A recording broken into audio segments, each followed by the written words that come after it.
കേരളം നാളെ പോളിംഗ് ബൂത്തിലേക്ക് പോകുമ്പോൾ സംസ്ഥാനത്തിന്റെ വ്യാവസായിക നഗരം ഏതു രീതിയിൽ പ്രതികരിക്കുമെന്നുള്ളത് പ്രവചനാതീതം തന്നെയാണ്. എന്തായാലും ഏവരും ഉറ്റുനോക്കുന്നത് വികസന പ്രവർത്തനങ്ങൾ തങ്ങൾക്ക് ആര് നൽകും, അവരെ ജയിപ്പിക്കുക എന്നുള്ള ഒരു അജണ്ട തന്നെയായിരിക്കും. എന്തായാലും 8 മണിയോടുകൂടി പോളിംഗ് ബൂത്തിലുള്ള സാമഗ്രികളൊക്കെ എത്തിത്തുടങ്ങും, സജ്ജീകരണങ്ങളൊക്കെ ഒരുക്കാൻ തുടങ്ങും.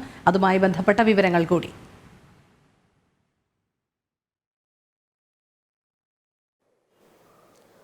രോഹിണി, നിശബ്ദ പ്രചാരണത്തിന്റെ ദിവസമാണ് ഇന്ന്.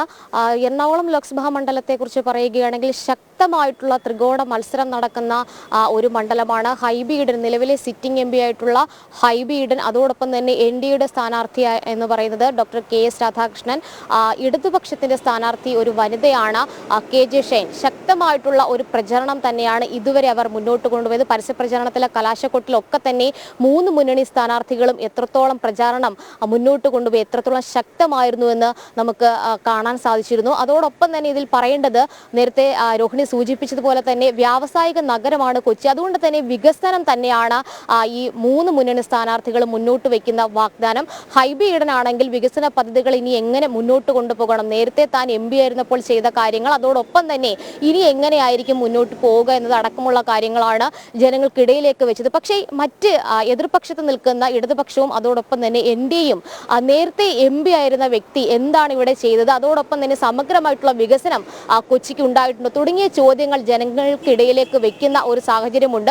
NDAയുടെ പ്രകടന പത്രിക അടക്കം പരിശോധിക്കുകയാണെങ്കിൽ തീരദേശ മേഖലയിൽ ഉൾപ്പെടെ സമഗ്രമായിട്ടുള്ള ഒരു വികസനം തന്നെയാണ് NDA സ്ഥാനാർത്ഥിയായിട്ടുള്ള ഡോക്ടർ KS രാധാകൃഷ്ണൻ വാഗ്ദാനം ചെയ്യുന്നത്. അതുമാത്രവുമല്ല, ഈ കൊച്ചിയെ സംബന്ധിച്ച് വലിയ രീതിയിൽ വെള്ളക്കെട്ടടക്കമുള്ള പ്രശ്നങ്ങൾ കാലാകാലങ്ങളായിട്ട് നേരിടുന്നുണ്ട്.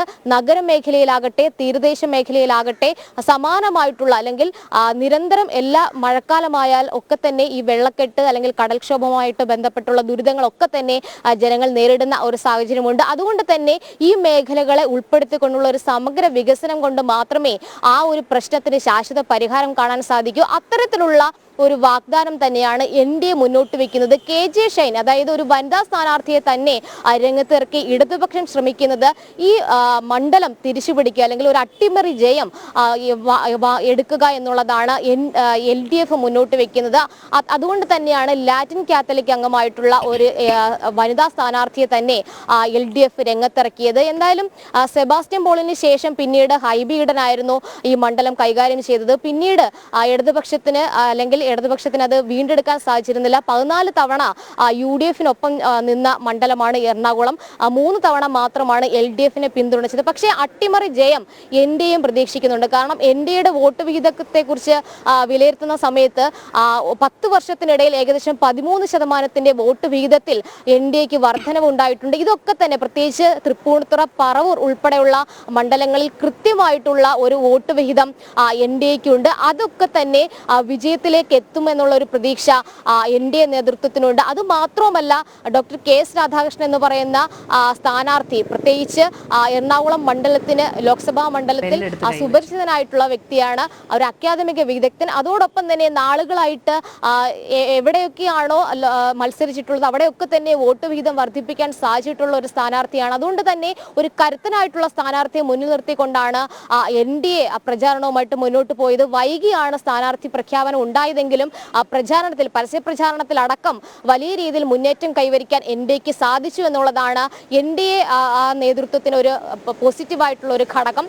ഏറ്റവും പ്രധാനപ്പെട്ട കാര്യം, 26,34,000-ലധികം പേരാണ് എറണാകുളം മണ്ഡലത്തിൽ അല്ലെങ്കിൽ എറണാകുളം ജില്ലയിലാകെ വോട്ടർമാരായിട്ടുള്ളത്. ഇതിൽ തന്നെ 51% എന്ന് പറയുന്നത് സ്ത്രീ വോട്ടർമാരാണ്. അതുകൊണ്ട് തന്നെ ഈ സ്ത്രീ വോട്ടർമാർ എങ്ങനെ ചിന്തിക്കുന്നു എന്നുള്ളതാണ് ഏറെ നിർണായകമായേക്കുക. കാരണം ഒരു വനിതാ സ്ഥാനാർത്ഥിയെ LDF രംഗത്തിറക്കിയ ഒരു സാഹചര്യമുണ്ട്. അതോടൊപ്പം തന്നെ സാമുദായിക സമവാക്യങ്ങൾക്കും ഏറെ പ്രാധാന്യം നൽകുന്ന ഒരു ലോക്സഭാ മണ്ഡലമാണ് എറണാകുളം. അതുമൊക്കെ തന്നെ സ്വാധീനിക്കുന്ന ഘടകങ്ങളായിട്ട് മാറും. എന്തായാലും ശക്തമായിട്ടുള്ള ത്രികോണ മത്സരം നടക്കുന്ന ഒരു മണ്ഡലം തന്നെയാണ് എറണാകുളം ലോക്സഭാ മണ്ഡലം. എന്തായാലും ഇന്ന് നിശബ്ദ പ്രചാരണത്തിൻ്റെതാണ്. നേരത്തെ കണ്ടിറങ്ങിയ വോട്ടർമാരെ വീണ്ടും അവരിലേക്ക് എത്തിക്കൊണ്ട് ഓരോ വോട്ടും ഉറപ്പിക്കുക എന്നുള്ള ഒരു ലക്ഷ്യം തന്നെയാണ് ഈ നിശബ്ദ പ്രചാരണത്തിന്റെ ദിനമായിട്ടുള്ള ഇന്ന് ഓരോ സ്ഥാനാർത്ഥി സ്ഥാനാർത്ഥികളും ഉപയോഗിക്കുക. അതോടൊപ്പം തന്നെ വീടുകളിൽ കയറിയിറങ്ങി പ്രവർത്തകർ സ്ലിപ്പ് അടക്കമുള്ള കാര്യങ്ങളിലേക്കും അത്തരത്തിലുള്ള കാര്യങ്ങളും ചെയ്യും. എന്തായാലും 48 മണിക്കൂർ നിശബ്ദ പ്രചാരണത്തിൻ്റെതാണ്. ഇനി ഈ പോളിംഗ് ബൂത്തിലേക്ക് എത്തുന്ന നാളെ രാവിലെ മുതൽ പോളിംഗ് ആരംഭിക്കും. ആ സമയം മുതൽ എത്രത്തോളം ജനങ്ങളെ വോട്ട് രേഖപ്പെടുത്താനായിട്ട് എത്തിക്കാൻ സാധിക്കുമെന്നുള്ളതാണ് ഓരോ മുന്നണി സ്ഥാനാർത്ഥികളും അതോടൊപ്പം തന്നെ പ്രവർത്തകരും ഇനി അവർക്ക് ഉള്ള ലക്ഷ്യമെന്ന് പറയുന്നത്. ഞാനിപ്പോൾ നിൽക്കുന്നത് എറണാകുളം മഹാരാജാസ് കോളേജിലാണ്. ഇവിടെയാണ് തൃപ്പൂണിത്തുറ നിയോജക മണ്ഡലത്തിലെ പോളിംഗ് സാമഗ്രികളുടെ വിതരണം കേന്ദ്രം ഒരുക്കിയിട്ടുള്ളത്. ഓരോ നിയമസഭാ നിയോജക മണ്ഡലങ്ങൾ കേന്ദ്രീകരിച്ചാണ് എറണാകുളം ജില്ലയിലാകെ ഈ പോളിംഗ് സാമഗ്രികളുടെ വിതരണത്തിന് വേണ്ടിയിട്ട് കേന്ദ്രങ്ങൾ സജ്ജമാക്കിയിട്ടുള്ളത്. 11,028 ഉദ്യോഗസ്ഥരാണ് പോളിംഗ് ജോലികൾക്ക് വേണ്ടിയിട്ട് നിയോഗിക്കപ്പെട്ടുള്ളത്. 513 വാഹനങ്ങൾ ഈ പോളിംഗ് സാമഗ്രികൾ കൊണ്ടുപോകാനായി മറ്റും ഉപയോഗിക്കുകയും ചെയ്യുന്നുണ്ട്.